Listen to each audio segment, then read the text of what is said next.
അങ്ങനെ സ്കൂൾ തുറക്കാനായിട്ട് നമ്മൾ ഈ ക്രാഫ്റ്റ് ഒക്കെ ചെയ്തിരുന്നാൽ മതിയോ? സ്കൂളിലേക്കൊക്കെ വല്ലതും വെറൈറ്റി ആയിട്ട് കൊണ്ടുപോകണ്ടേ? അപ്പൊ നമുക്ക് സിമ്പിൾ ആയിട്ട് ഉണ്ടാക്കാൻ പറ്റിയ ഒരു അടിപൊളി ട്രാൻസ്പെറന്റ് പൗച്ചാണ് കേട്ടോ നമ്മൾ ഇന്ന് ഉണ്ടാക്കാൻ പോകുന്നത്. അതിന് നിങ്ങൾക്ക് ആകെ വേണ്ടത് ഒരു ട്രാൻസ്പെറന്റ് ഷീറ്റ് മാത്രമാണ് കേട്ടോ. അത് നിങ്ങൾ സ്റ്റേഷനറി ഷോപ്പിൽ 5 റുപ്പീസിനൊക്കെ കിട്ടും കേട്ടോ. അപ്പൊ ആ ഒരു ട്രാൻസ്പെറന്റ് ഷീറ്റ് എടുക്കുക, മടക്കുക. അപ്പൊ ഞാൻ ഈ വീഡിയോയിൽ കാണിക്കുന്ന പോലെ മടക്കി കഴിഞ്ഞാൽ നിങ്ങൾക്ക് ഒരു പൗച്ചിന്റെ ഒരു ഷേപ്പ് കിട്ടും കേട്ടോ. അത് വെച്ച് ഞാൻ സിസേഴ്സ് വെച്ചിട്ട് ഞാൻ ജസ്റ്റ് ഒന്ന് വരച്ചു കൊടുക്കുന്നുണ്ട് കേട്ടോ ആ മടക്കിയതിന്റെ മേലെ. അപ്പൊ നന്നായിട്ട് ഒതുങ്ങി കിട്ടും. അതിനുശേഷം ഞാൻ യൂസ് ചെയ്തിരിക്കുന്നത് ഒരു ട്രാൻസ്പെറന്റ് സ്റ്റിക്കി ടേപ്പ് ആണ് കേട്ടോ. അതില്ലെങ്കിൽ കുഴപ്പമൊന്നുമില്ല, നമുക്ക് നമ്മുടെ എല്ലാ സാധാ സെലോ ടേപ്പ് ഇല്ലേ, ട്രാൻസ്പെറന്റ് സെലോ ടേപ്പ് ഇല്ലേ, അത് വെച്ചിട്ട് 2 സൈഡും ചേർത്തൊന്ന് ഒട്ടിച്ചാൽ മതി. എന്റെ ഇത് ഓൾറെഡി ഉള്ളതുകൊണ്ടാണ് ഞാൻ ഇത് യൂസ് ചെയ്യുന്നത് കേട്ടോ. പണ്ടെങ്ങാനും ഇൻകാട്ടോ എന്ന് പറഞ്ഞിട്ടുള്ള ഒരു സൈറ്റിൽ നിന്ന് ഞാൻ ഓർഡർ ചെയ്ത് വെച്ചതാണ് കേട്ടോ. പക്ഷെ ഇതുവരെ ഉപയോഗം വന്നിട്ടില്ല. അതിൻ്റെ ഉപയോഗം വന്നത് ഇന്നാണ് കേട്ടോ. എനിക്കൊന്ന് ഏകദേശം 2 വർഷമെങ്കിലും ആയിട്ടുണ്ടാവും ഞാൻ വാങ്ങി വെച്ചിട്ട്. ഞാൻ വിചാരിച്ചു എൻ്റെ സ്റ്റിക്കിനെസ് ഒക്കെ പോയിട്ടുണ്ടാവുന്നു. പക്ഷെ കുഴപ്പമൊന്നുമില്ല, അത്യാവശ്യം നന്നായിട്ട് തന്നെ സ്റ്റിക്ക് ആവുന്നുണ്ട് കേട്ടോ.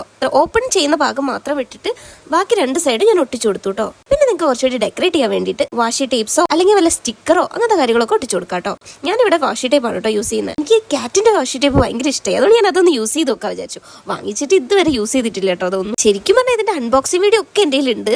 പക്ഷെ നമ്മുടെ സ്കൂൾ തുറക്കാനായതുകൊണ്ട് ആദ്യം തന്നെ അൺബോക്സിംഗ് ഒക്കെ കാണിച്ചിട്ട് നിങ്ങൾക്കൊന്നും കിട്ടാനില്ലല്ലോ. അതുകൊണ്ടാണ് ഞാനിപ്പോൾ ഉണ്ടാക്കുന്ന വീഡിയോ തന്നെ ഇട്ടത്. അപ്പോൾ അവസാനമായിട്ട് നമ്മൾ അതിന്റെ ഓപ്പണിംഗിൽ ആ ഫ്ലാപ്പിൽ നിങ്ങൾക്ക് വേണമെങ്കിൽ ഡബിൾ ടേപ്പ് സ്റ്റിക്കർ ഒട്ടിക്കാം. ഞാൻ അങ്ങനെയാണ് ചെയ്തത്. അല്ലെങ്കിൽ ചുമ്മാ വിടുകയും ചെയ്യാം കേട്ടോ. കാരണം അത് ഓപ്പൺ ആയിട്ട് പോയില്ല, താനെ ഓപ്പൺ ആവില്ല. കാരണം നമ്മൾ സിസേഴ്സ് വെച്ച് വരച്ചു കൊടുത്തോണ്ട്. പക്ഷെ കുറച്ചുകൂടി ഒരു സേഫ്റ്റിക്ക് വേണ്ടിയിട്ട് നിങ്ങൾക്ക് ഡബിൾ സൈഡ് ടേപ്പ് ഒട്ടിച്ചു കൊടുത്തു കഴിഞ്ഞാൽ കുറച്ചുകൂടി അടിപൊളിയായിരിക്കും. ഇല്ലെങ്കിൽ വെൽക്രോയോ അങ്ങനെ എന്തെങ്കിലും ഉണ്ടെങ്കിൽ അതായിരിക്കും കുറച്ചുകൂടി ബെറ്റർ കേട്ടോ. അങ്ങനെ സൈഡിലൊക്കെ വാഷി ടേപ്പ് ഒട്ടിച്ചതിന് ശേഷം ഞാൻ ജസ്റ്റ് ക്യൂട്ട് ഗേൾ സ്റ്റിക്കർ ഒട്ടിച്ചു കൊടുത്തു. എന്നിട്ട് എനിക്ക് മതിയായില്ല, പിന്നെ ഞാൻ ഓരോന്ന് ഒട്ടിച്ചോണ്ടിരിക്കും. ഇനി ഞാൻ ഒട്ടിച്ചു കഴിഞ്ഞാൽ ഫുൾ അലങ്കോലാവുന്ന എനിക്ക് ഉറപ്പായി.